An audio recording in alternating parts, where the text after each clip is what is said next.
High friends, welcome to Yashikar. Mahanadhi serial எல்லாருக்குமே நம்ம விஜய் வந்து காவேரியை மேரேஜ் பண்ணிக்கிட்டாலும் நாங்கள் வந்து சொல்லிட்டு தான் இருந்தோம், விஜய் தான் ஹீரோ, காவேரியோட பேர் விஜய் தான் அப்படின்னு சொல்லி. ஆனால் சொன்னாலுமே நிறைய பேருக்கு வந்து நீங்கள் ஒன் சைடாகவே பேசுகிறீங்க அப்படிங்கிற மாதிரிலாம் சொல்லிகிட்டே இருந்தாங்க. என்னென்னா இதுதான் ஸ்டோரி அப்படின்னு டிசைட் பண்ணி எடுக்கிறது தான் இது. அதை சொன்னேன். இன்றைக்கி வந்து ஒரு ஆணித்தனமாக இதுதான் பேர் அப்படின்றத ஒரு ஆதாரத்தோடு கொண்டு வந்திருக்கேன். என்ன அப்படின்னா, நம்மளோட பிரவீன் சார் எஸ்எஸ் மியூசிக்கில் ரீசெண்டாக இவங்களோட இன்டர்வியூ, அதாவது ஃபேன்ஸ் மீட் வந்து போச்சு. உங்கள் எல்லாருக்குமே தெரியும்னு நினைக்கிறேன்.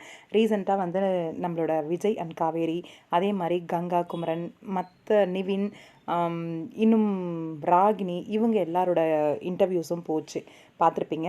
ஃபைனலாக நம்மளோட கேப்டன் ஆஃப் த ஷிப், அதாவது பிரவீன் பெனிட் சார், அவரை வந்து இன்டர்வியூ பண்ணுறாங்க. அதில் வந்து அதிரடியான நிவின் ஃபேன்ஸ் வந்து ஒரு சில கேள்விகள்லாம் தொடுக்கிறாங்க. அதுக்கான சரியான பதிலடியாக நம்மளோட நிவின் சாரும் ஒரு சில பதிலெலாம் சொல்லியிருந்தார். உண்மையிலேயே ஒரு என்ன சொல்கிறது, அந்த இடத்துல கரெக்டான ஒரு பதிலடி அப்படிங்கிற மாதிரி இருந்துச்சு. எல்லாருக்குமே ஒரு தெளிவான ஒரு பதிலாகவும் இருந்தது. அது நான் இப்போ பேச விரும்பலை, இன்னொரு ஃபேன்ஸ் மீட்டில் உங்களுக்கு அதுக்கான பதிலை நான் சொல்கிறேன் அப்படிங்கிற மாதிரி சரியாக சொல்லியிருந்தாரு. நிவின் காவேரியோட ஃபேன்ஸ் தான் வந்து அதிகமாக வந்திருந்தாங்க. அதில் கேள்வி கேட்டிருந்தாங்க. நிறைய கேள்வியெல்லாம் பார்த்து கொஞ்சம் அசர வைக்கிற மாதிரி தான் இருந்துச்சு. ஆனால் சரியான பதில் சொல்லியிருந்தார் நம்ம பிரவீன் சார்.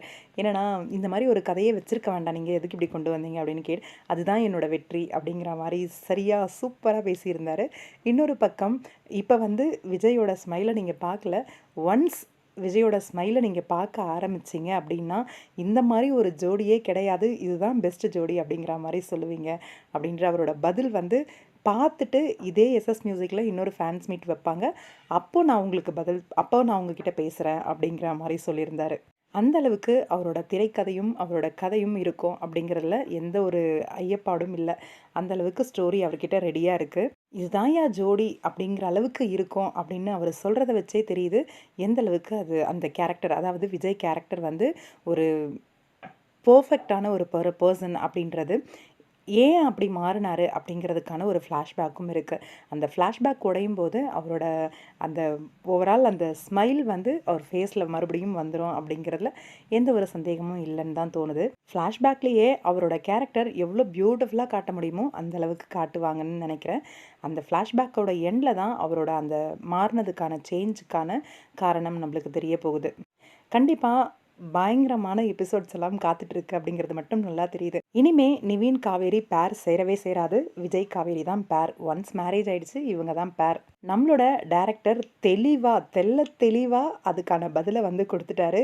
ரொம்பவே சந்தோஷமாக இருக்குது. அப்கமிங் இன்ட்ரெஸ்டிங்கான ட்ராக்காக காத்துக்கிட்டு இருக்கோம். உங்களோட கருத்து என்ன அப்படின்னு சொல்லுங்கள் இந்த ஒரு இன்டர்வியூ பற்றி.